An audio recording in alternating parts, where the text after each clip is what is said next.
Hello and welcome to G-Faction. In this video we are going to talk about all the differences that choosing the houses in Hogwarts Legacy will have upon your playthrough of the game and help you decide what house is the best for your playthrough. We will be taking a look inside of every common room and their location inside the Hogwarts castle, as well as the three first students that you will meet early in the game based upon what house you choose. The difference between each uniform and most importantly, different quests belonging to each house that is only accessible if you are in that certain house. So let's keep this short and on to the point. Let's get to it. So first things first, the main difference among the houses of Hogwarts are the common rooms. Let's start with Gryffindor. To access it, you have to go to the south wing of Hogwarts. As you can see, much like the movies of Harry Potter, you'll be entering the Gryffindor common room through this portrait of this lady. The inside of the Gryffindor common room is designed as this very cozy, warm and bright place. You can also see some lion statues resembling the House Gryffindor crest and the fair usage of colors red and gold, which are Gryffindor's main colors. If your character is in House Gryffindor, you will get to meet Nellie Oxfire, Cressida Bloom, and finally Gareth Weasley, who is the nephew of Professor Weasley herself. For the next common room, we have the most popular house among the Hogwarts Legacy players, meaning Slytherin. The Slytherin common room can be found in the grand staircase section of Hogwarts. The entrance is really cool with a serpent rising from the ground to reveal the door. The common room itself gives this very cool and mysterious vibe to the player, which suits the Slytherins quite well. Upon your first mission as a Slytherin, you will get to meet Sebastian Sallow, who is probably one of the most important characters to the story of the game. You get to meet Imelda Reyes, who is a broom riding enthusiast, and finally Ominous Gaunt, who is actually a descendant of Salazar Slytherin himself. Next up, we have Ravenclaw. The common room to Ravenclaw can also be found at the grand staircase section, just like Slytherin.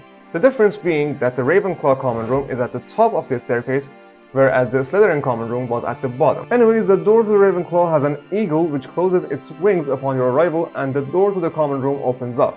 The common room itself is absolutely breathtaking, where you can feel the air breezing through it. The eagle on the Ravenclaw crest can be seen at the common room, also the color blue and bronze, which represents the house colors. Upon your arrival, you will meet Everett Clopton, Amit, who is really into astronomy, you will get to explore this later, and Samantha Dale. For our next and final common room, we have Hufflepuff. Now, Hufflepuff can be found at the Great Hall section. The entrance is hidden in some kind of a big barrel, and upon your arrival, you will see a very earthy vibe. You can see plants growing all around the common room and the badger, which represents Hufflepuff, at the entrance. At your first mission as a Hufflepuff, you will meet Lenora Everleigh, Adelaide Oakes, who is very worried about her uncle, and for good reason, and Arthur Plumley. Keep in mind that meeting all of the students that I have showed you isn't restricted to that certain house that you choose, meaning you will get to meet all of these characters at certain points of the story no matter what house you belong to. Meeting them here at the first mission only means that you will have more time and opportunity to get to know them better. One more thing that is worth mentioning is that all of the common rooms, meaning all four houses in Hogwarts, have these places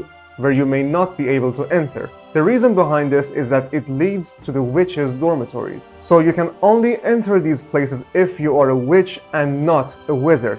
Some people believe that the reason behind this depends on if your character is a male or a female, and believe that female characters can only enter the female dormitories, and vice versa. But I can assure you that it only depends on whether you have chosen your character as a witch or a wizard at the beginning of the game, where you are creating your character. Feel free to prove me wrong in the comment section if you still think that it depends on the gender of your character. Next, let's discuss the differences in the uniforms of each house. As you can see, they are mostly the same, with the only variation being the color. Each color represents the respective house that the student belongs to, and all uniforms feature the crest of that house on the chest. Another thing that needs to be said is that along the way you will unlock different kinds of uniforms that represent the house that you are in, which will also be exclusive to that certain house. You can see some of the examples right now on the screen. Other than that, there is not much more to be said about this topic, so we will get to the most important difference between the houses, at least in the gameplay perspective, meaning the quests. Each house has a different special quest that can only be accessed if you are in that house. This special quest will be the 14th main mission, no matter what house you're in. The reason behind this is that while the quest itself is different, the outcome will be the same, game, meaning getting to the ghost named Jackdaw. We will be starting with House Gryffindor. The Gryffindor special quest is named The Hunt for the Missing Pages, which makes you work with nearly headless Nick, who is actually well known among the fans of Harry Potter movies,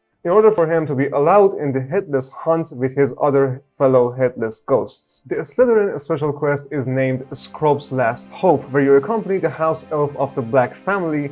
Scrope will want you to find a family heirloom which belongs to his late mistress. Ravenclaw's 14th mission is called Ollivander's Heirloom. As the title suggests, in this quest you have to help the wand expert Ollivander recover his, well, heirloom. And the last one, and probably the most interesting special quest, which makes you envy the people that did choose this house, belongs to Hufflepuff. The quest is named Prisoner of Love, which will lead the players to the infamous Azkaban prison in order to solve a murder mystery. But don't envy the Hufflepuffs that much. The amount of time that you will be spending in Azkaban is just a few minutes, and there is not much to do in there either. You won't even get to fight the Dementors using Expecto Patronum. But it's still a pretty big deal that you get to walk through such a place, and it's the only opportunity that you have to see the Dementors in this game. The only other things that will change, other than the things that we have already talked about, are some of the dialogues. Certain characters behave and speak with you differently depending on what house you're from. For example, if you are in Slytherin, then Imelda Reyes will call you the second best Slytherin student, or says that we Slytherins must stick together. Whereas if you are in a different house, she will not use these dialogues with you, because you wouldn't be in House Slytherin anymore, and those aforementioned dialogues wouldn't make much sense anymore. But that is pretty much it about all the things that will change depending on what house you choose.